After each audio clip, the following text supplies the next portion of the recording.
चूँकि आज पारा शिक्षक 62,000 पारा शिक्षक दर दर की ठोकरें खाते चल रही हैं, इनके बाल बच्चे सड़क पे चल रहे हैं, इनके माता पिता बेहाल होते चले जा रहे हैं। सरकार 1 रुपये रिटायरमेंट सेवानिवृत्ति के बाद हम लोगों को नहीं दे रही है। और सरकार केवल लोकतंत्र में हम लोगों का ये अधिकार है कि हम लोग जब आते हैं आंदोलन लोकतंत्र के माध्यम से सरकार को हम लोग बताने का काम करते हैं।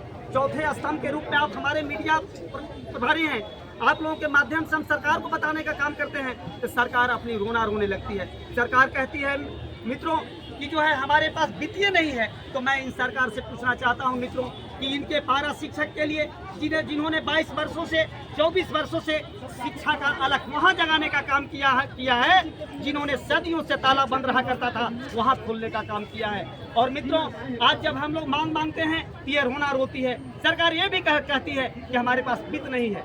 सरकार ये भी कहती है कि ये एलिजिबल नहीं है। मैं आपसे पूछना चाहता हूं माननीय मुख्यमंत्री महोदय से आपको मैं पूछने के लिए मैं आग्रह करती है 62,000 सहायक अध्यापक राज्यपाल महोदय को संज्ञान लेना चाहिए। इसमें मैं माननीय हाई कोर्ट के जज को भी मैं आग्रह निवेदन पूर्वक कहना चाहती है 62,000 सहायक अध्यापक की संज्ञान ले।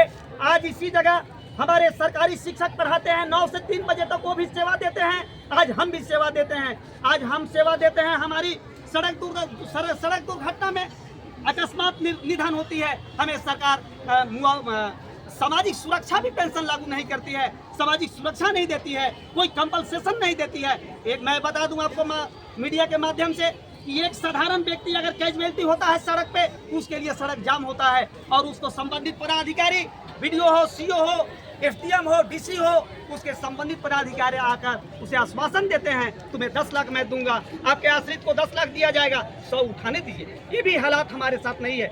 हमारी सेवा 60 साल पूरी करने के बाद हमारी सेवानिवृत्ति होके जाते हैं, उन्हें फूटा चना खाने के लिए नहीं दिया जाता है बंधु।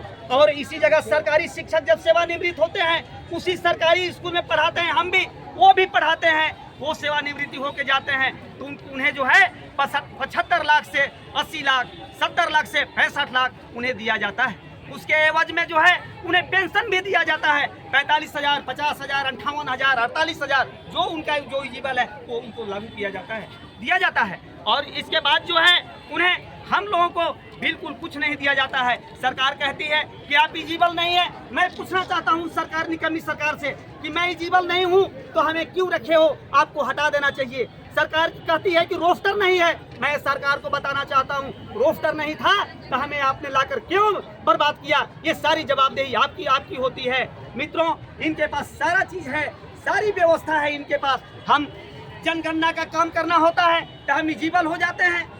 हम इनका लोकसभा का चुनाव कराना होता है तो एलिजिबल हो जाते हैं। हम इनका विधानसभा का चुनाव कराने होता है तो हम एलिजिबल हो जाते हैं। जनगणना का काम करना होता है तो हम एलिजिबल हो जाते हैं। सेंसस का काम करना होता है तो एलिजिबल हो जाते हैं। और जैसे हम अपनी हक मांगने की बात करते हैं ये कहते हैं कि आप एलिजिबल नहीं है। मैं एक बात बता दूं, अभी वर्तमान शिक्षा मंत्री निकम्मा शिक्षा मंत्री की बात मैं कहूँ, ये रोना रोते चल रहा है। हमेशा बोलता है शिक्षा मंत्री कि मैंने 50% आरक्षण देने का काम किया है। मैं इस शिक्षा मंत्री को बताना चाहता हूं मीडिया के माध्यम से कि इन्होंने देने का मुझे काम नहीं किया है।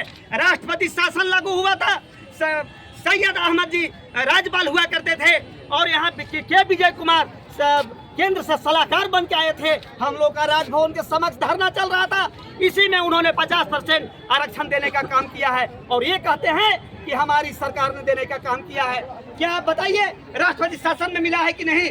राष्ट्रपति शासन में राज्यपाल के समक्ष राष्ट्रपति शासन लागू था तब जो है के विजय कुमार ने दिया। और मैं बता दूं आपको 2 सलाहकार समिति यहाँ आई थी, एक गुप्ता सर थे जिनको 25 विभाग का बंटवारा हुआ था और एक हमारे के विजय कुमार थे जिनको 18 विभाग का बंटवारा हुआ था, जिनको हम लोगों का शिक्षा विभाग के विजय कुमार के साथ था और उन्होंने हमें 50% आरक्षण देने का काम किया है। मित्रों इनके पास कहते हैं कि रोस्टर नहीं है। मैं पूछना चाहता हूं, अभी अमित शाह जी ने आया था 20 जुलाई को, अगला हम लोगों का आंदोलन चल रहा था। 40-50 हजार के हमारे सहायक अध्यापक गैदरिंग करने हमारा मांग के प्रति यहाँ मोरहाबादी मैदान में बैठे हुए थे। जितनी VIP सड़कें थे सभी जाम कर दिए थे।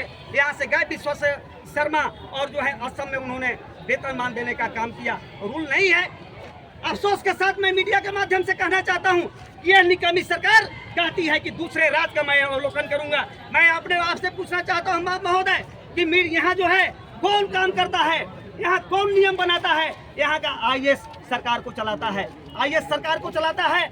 और अभी अभी बिहार में मित्रों हमारे साथी जो है वहाँ पर दक्षता जो आकलन परीक्षा दिया है, उन्होंने 100 का परीक्षा दिया है मित्रों, 100 पूर्णांक का, उसमें 30% ला के राजकीय दर्जा मिलने का काम किया है। और हम लोगों ने जो हमारे भाई ऋषिकांत तिवारी जी प्रदेश अध्यक्ष है आकलन सहायक अध्यापक प्रशिक्षित शिक्षक संघ का, मैं धन्यवाद देना चाहता हूँ कि इन्होंने पलामू से बिगुल फूका है।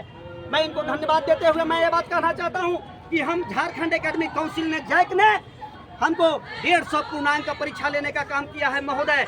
इसके बाद 35% और 40% कट ऑफ मार्क्स रखने का काम किया है। उस क्राइटेरिया को पास करके 150 पूर्णांक का पास करके हम लोगों ने आकलन सहायक आकलन शिक्षक बना है 31,000, जिसमें 10,000 हमारे लोग असफल हो गए।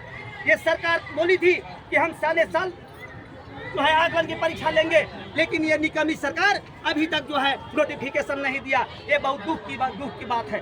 मैं आपके माध्यम से मैं मांग करना चाहता हूँ कि हम लोगों की एक मांग है वेतन मांग, और हमारे लोग वेतन मांग के सवाल पर कितने दर्जनों साथी हमारे शहीद हो गए।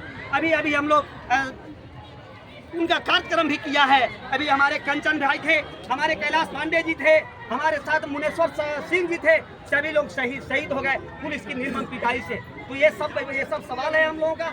हम मांग करते हैं कि अगर सेवानिवृत्ति हम भी होके जाएं तो हमें वेतनमान मिल जाएगा, तो हमें APF भी मिल जाएगा, हमें वेतनमान मिल जाएगा, तो हमें सारी लाभ कंपनसेशन भी मिल जाएगा, अनुकंपा भी मिल जाएगा। और बड़ी दुख के साथ कहना पड़ता है भाइयों, अभी हम पारा शिक्षक 58 साल की एज फॉलो कर रहे हैं। हमारी पत्नी या हमारा बेटा BEd करके टेट करके जो नहीं रहा है कि हमारा बाप मरेगा तो हम अनुकंपा लेंगे। ऐसा नहीं, अनुकंपा को शिथिल ये वेतन मान देंगे तो स्वतः सब कुछ मिल जाएगा। इसलिए हम मांग करते हैं मीडिया के माध्यम से, चैनल के माध्यम से हम मांग करते हुए एक मांग वेतन मान और टेट के समकक्ष जो है हमें आकलन पास को समकक्ष